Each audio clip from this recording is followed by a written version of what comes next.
Assalamualaikum warahmatullahi wabarakatuh. Alhamdulillahilladzi arsala rasulahu bil huda wa dinil haq liyudhhirahu 'alad dini kulli wa kafa billahi syahida.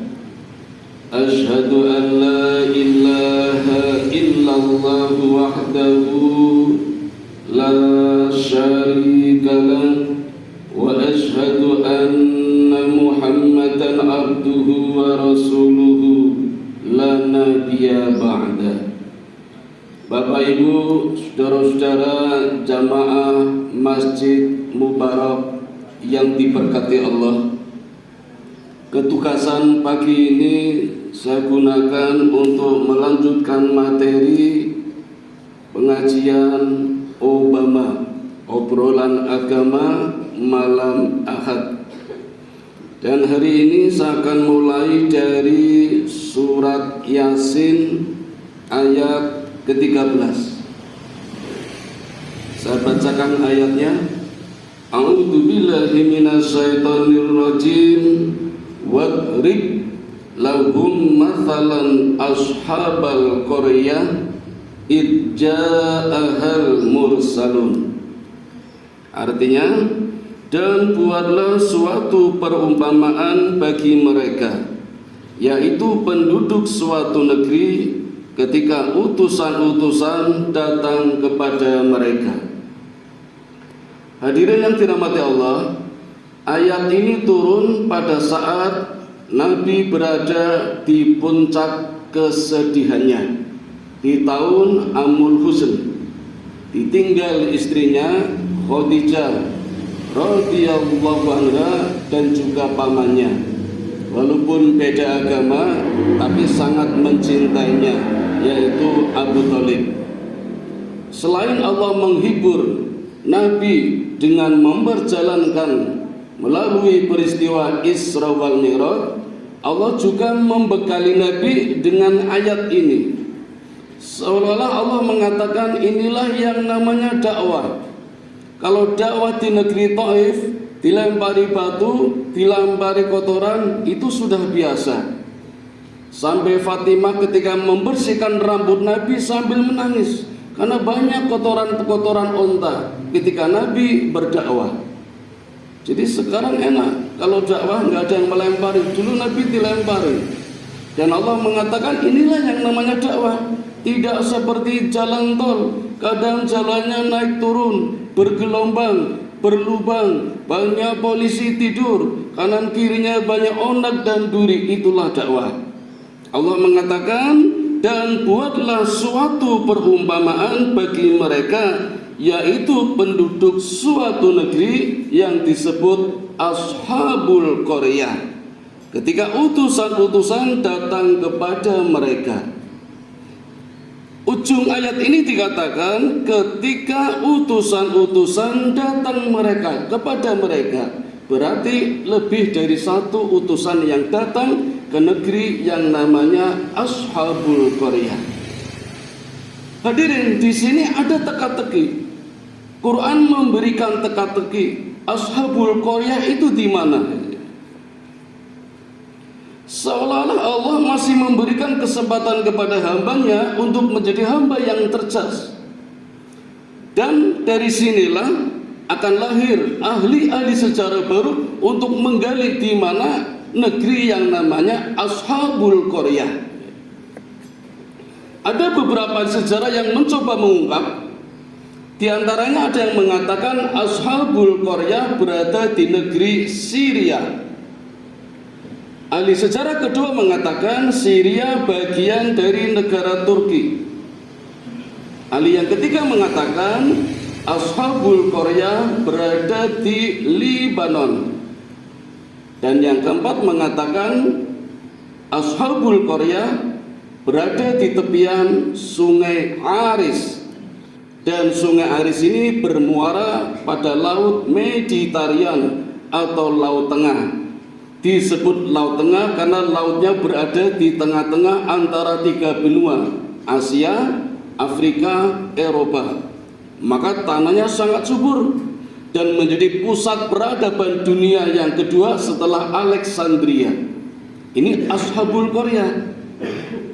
Saya mencoba mengumpulkan 4 ahli sejarah ini, dan hipotesis sementara ternyata Ashabul Qaryah ini meliputi 4 wilayah: Al-Quds, Alexandria, Romawi, dan Antokia. Nah, Antokia inilah yang diduga menjadi kota yang tertua dari 4 kota ini dan menjadi pusat kekuasaan Ashabul Qaryah. Ini teka-teki sementara menemukan seperti itu. Di sana letaknya penduduk yang disebut di dalam surat Yasin yang namanya Ashabul Qaryah. Ada apa dengan Ashabul Qaryah? Ayat berikutnya, yaitu ketika kami mengutus kepada mereka 2 orang utusan, lalu mereka mendustakan keduanya. Kemudian kami kuatkan dengan utusan yang ketiga, maka ketiga utusan itu berkata, sungguh kami adalah orang-orang yang diutus kepadamu. Ini tidak main-main. Allah langsung mengirimkan 3 rasul untuk berdakwah di negeri Ashabul Qaryah. Kalau menghadapi kaum Dzurriyyat Qabil, Allah cukup mengirimkan Nabi Idris. Menghadapi kaum Ad, Allah cukup mengirimkan Nabi Hud. Menghadapi kaum Samud, Allah cukup mengirimkan Nabi Soleh. Menghadapi kaum Sodom, Allah cukup mengirimkan Nabi Lut. Menghadapi kaum Al-Aikah, Allah cukup mengirimkan Nabi Syuaib. Menghadapi kaum Madian, Allah cukup mengirimkan Nabi Musa. Tetapi Ashabul Qaryah yang disebut dalam surat Yasin ini tidak tanggung-tanggung. Allah mengirim langsung 3 rasul. Yang 2 rasul dari golongan non-Yahudi, yang 1 dari golongan Bani Israel. Siapa ketiga rasul ini? Menurut ulama salaf, di dalam kitab Bidayatul wal Inayah, Ibnu Katsir menjelaskan ketiga rasul ini bernama Sodik, Soduk, dan Shalom. Yang Sodik dan Soduk adalah rasul dari golongan non-Yahudi, yang Salum dari golongan Bani Israel. Sedangkan ulama khalaf, Quraisy Shihab misalnya, dalam kitab Al-Misbah mengatakan ketiga rasul ini tiada lain adalah muridnya Nabi Isa alaihi salatu wassalam. Nabi Isa punya murid 12 yang namanya Hawariyun, artinya kaum penolong. Dan disebutkan di dalam surat Al-Imran ayat 52, seluruh muridnya Nabi Isa adalah muslim. Saya ulangi, seluruh muridnya Nabi Isa muslim. Dan ketika Nabi Isa berkata kepada muridnya, siapa di antara kalian yang hendak menolong agamanya Allah? Maka serentak 12 muridnya mengatakan, akulah yang akan menolong agama Allah. Apa itu agama Allah? Islam. Maka berarti muridnya Nabi Isa semuanya muslim. Jumlahnya 12. Di antaranya yang 3 ini Nabi Isa mengutus untuk berdakwah ke negeri Ashabul Qaryah. Dalam riwayat lain Allah sendiri mengutus 3 rasul ini untuk berdakwah ke negeri Qaryah. Siapa ketiga muridnya ini? Yang pertama Yuha, bahasa Ibrani Yohana atau Yahya, jadi namanya banyak macam-macam. Yang di dalam kitab Ibnu Katsir disebut Sodik, orangnya sama, beda nama. Yang kedua Bulis atau Bulus, yang tiada lain adalah Soduk. Dalam kitab Ibnu Katsir juga dijelaskan bahwa Bulis atau Bulus nama lainnya adalah Paulus. Jadi Paulus juga sebagai seorang rasul di dalam tafsir Ibnu Katsir. Dan yang ketiga, rasul dari kalangan Bani Israel, yaitu Sam'un. Nama lengkapnya Sam'un Al-Ghazi. Kita mungkin pernah melihat filmnya, judulnya Samson. Itulah Nabi Rasul, muridnya Nabi Isa alaihi salatu wassalam. Ketiga rasul inilah yang diutus oleh Allah untuk berdakwah di satu negeri yang namanya Ashabul Qaryah. Bagaimana perjalanan mereka? Mereka bertiga mulai masuk wilayah Ashabul Qaryah melalui ujung kota. Dan yang pertama kali ditemui adalah seorang lelaki tua yang tunanetra atau buta. Maka ketiga rasul ini berusaha mencoba menyembuhkannya, sukses, bisa melihat kembali orang tua ini. Termasuk anaknya yang sedang menderita penyakit lepra, kusta. Tiga rasul ini mampu menyembuhkannya atas izin Allah. Persis seperti gurunya yang bernama Nabi Isa juga mampu menyembuhkan berbagai macam penyakit. Informasi ini terdengar oleh Raja Antiokhia. Maka raja ini memanggil tiga rasul ini untuk tidak hanya menyembuhkan pejabat-pejabat negara yang sedang sakit, tapi coba menghidupkan orang yang sudah meninggal. Ternyata berhasil. Maka beritanya mulai viral kalau di kampung itu, di wilayah itu ada tiga rasul. Tetapi apa reaksi mereka? Antiokhia ini satu negeri yang dipimpin oleh seorang raja yang bernama Antikut, yang sifatnya tidak hanya mirip seperti Fir'aun, tapi persis dengan Fir'aun. Suka memaksa kehendak orang lain, suka mengambil yang bukan haknya secara paksa. Lihat istri orang cantik, ambil. Lihat orang kaya, ambil. Narik pajak. Itu perbuatan perilaku dari Fir'aun yang mewariskan kepada Raja Antiokhia bernama Antikut. Harusnya hadirin, kehadiran tiga rasul ini disambut senang. Tetapi di ayat berikutnya dijelaskan di sini kalau Ashabul Qaryah punya kebiasaan yang tidak bagus. Saya bacakan ayatnya. Mereka menjawab, sesungguhnya kami bernasib malang karena kamu. Qalu inna tatoyarna bikum. Jadi mereka punya kebiasaan tatoyur. Apa itu tatoyur? Setiap penduduk Ashabul Qaryah hendak pergi bekerja atau kemana, itu punya kebiasaan melepaskan burung gereja. Ini nanti ada sejarahnya kenapa disebut burung gereja. Ketika burung gereja ini terbang dari kanan ke kiri, maka nasib kampung itu akan baik. Tetapi ketika burung gereja terbang ke kanan, maka nasibnya akan buruk. Mestinya kedatangan tiga rasul ini yang mampu menyembuhkan berbagai penyakit, membuat orang bisa melihat lagi, menghidupkan orang meninggal, mestinya mereka senang. Tetapi dilalah burung gerejanya terbangnya ke kanan, sehingga mereka, wah ini nasib yang kurang baik ini. Padahal tiga rasul, dan ternyata keyakinannya mengalahkan kebenaran yang dibawa oleh rasul ini. Maka Ashabul Qaryah menolak kedatangan tiga rasul ini. Penolakan pertama dilakukan mengatakan kepada tiga rasul pendusta. Jadi tiga rasul ini disebut pendusta. Kedatanganmu di sini hanya akan membawa masalah saja. Antiokhia ini atau Ashabul Qaryah punya data yang lengkap. Kalau dulu kaum Dzurriyyat Qabil diazab oleh Allah itu gara-gara nabinya. Jadi dibalik faktanya bukan karena mereka ingkar kepada Allah, karena nabinya. Coba kalau Nabi Idris tidak dakwah, nggak ada masalah menurut Ashabul Qaryah.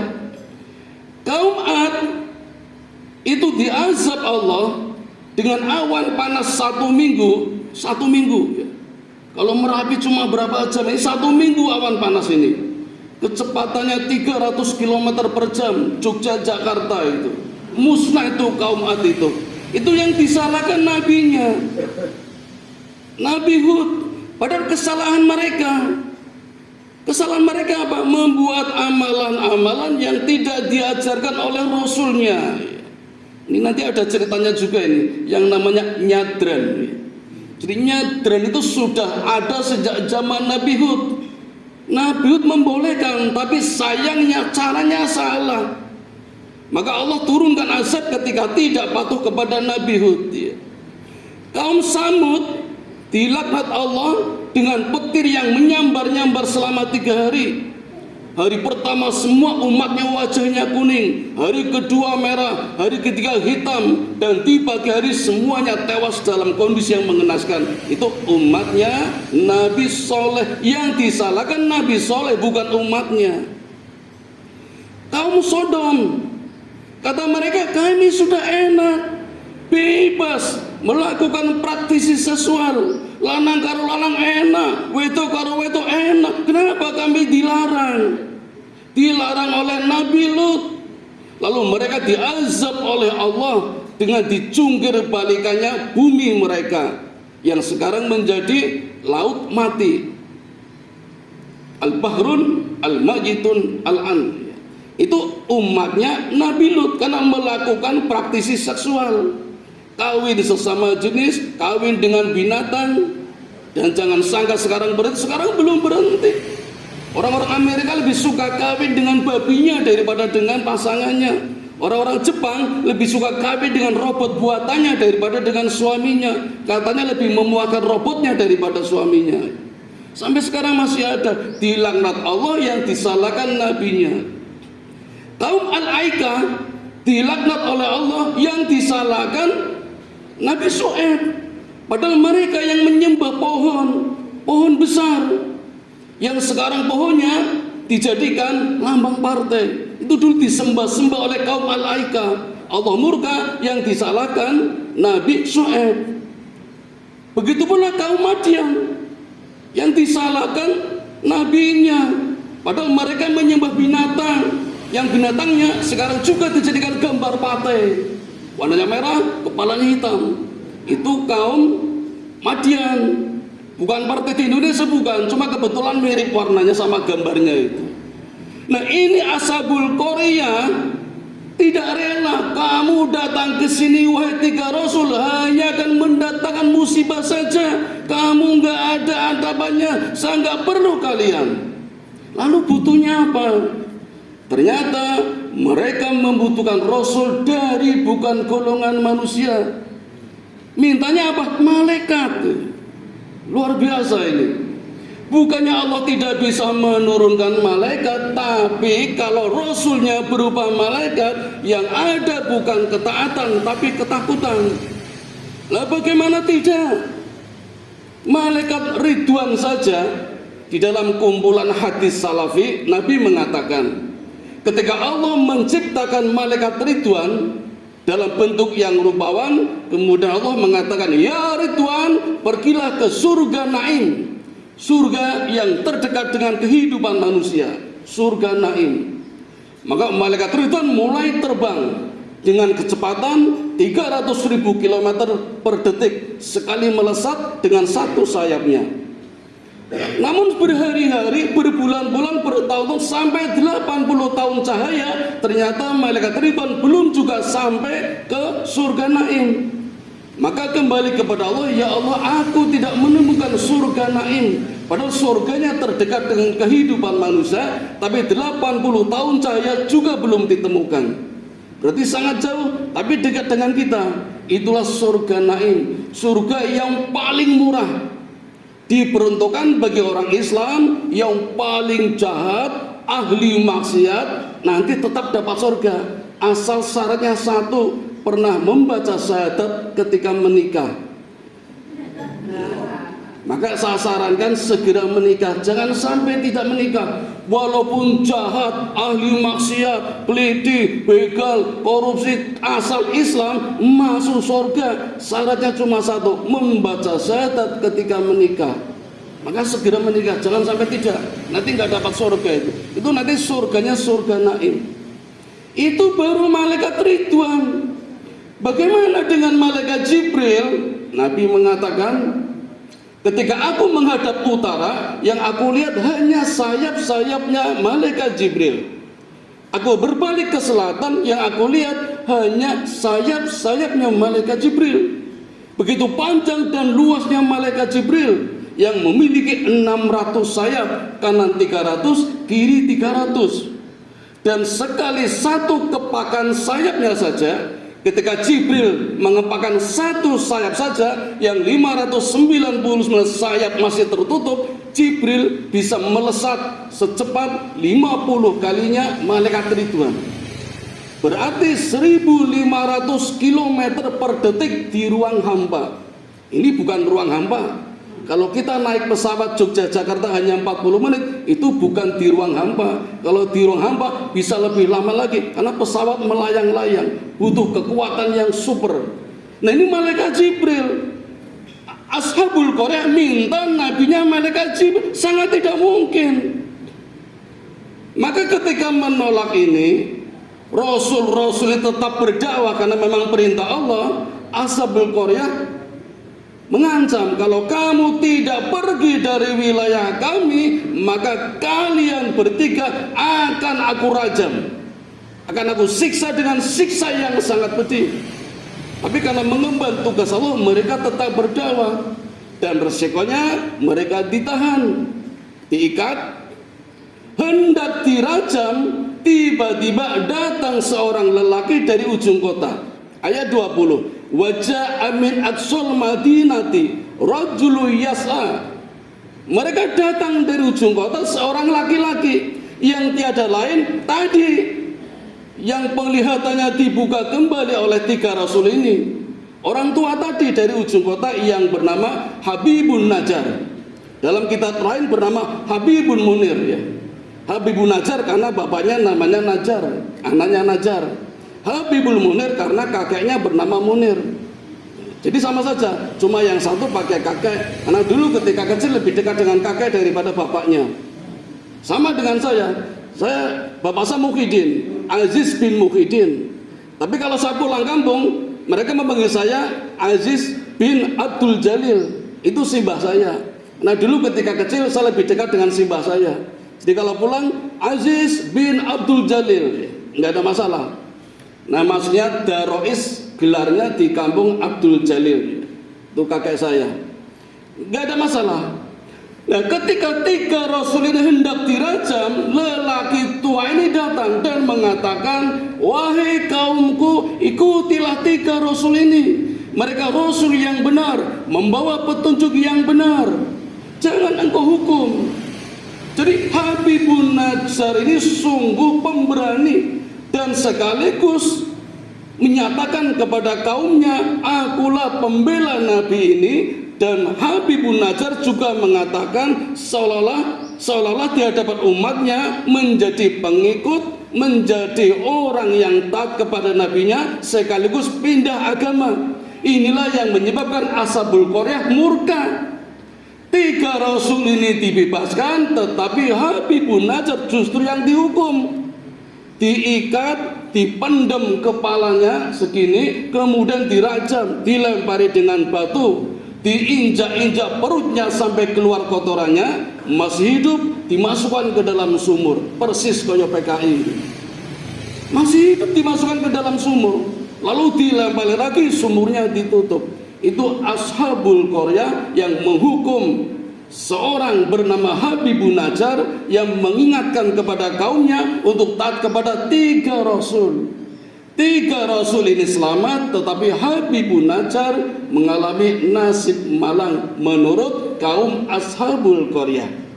Tetapi di ayat berikutnya Allah mengangkat Habibun Najjar masuk ke dalam surga, dan ketika di surga Habibun Najjar sempat melihat umatnya. di bumi dan mengatakan, andai saja umatku melihat aku di surga, pasti mereka tidak akan melakukan perbuatan seperti itu. Nah, inilah hadirin kisah Ashabul Qaryah yang Allah tuliskan di dalam surat Yasin, surat yang sangat viral, tetapi kisahnya mungkin kurang begitu viral.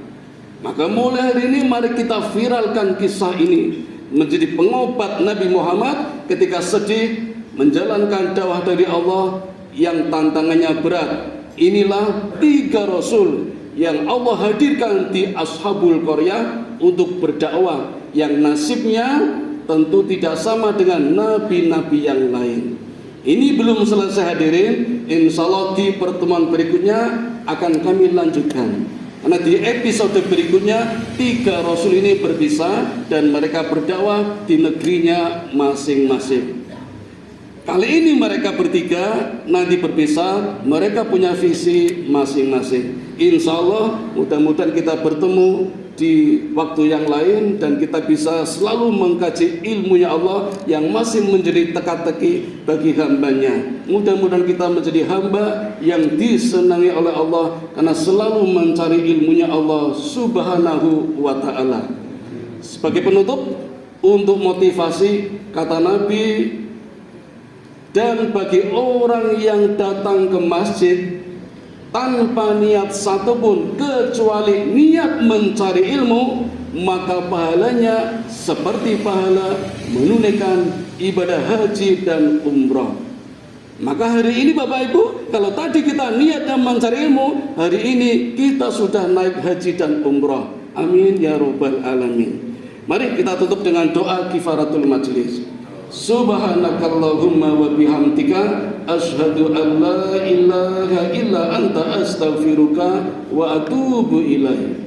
Assalamualaikum warahmatullahi wabarakatuh.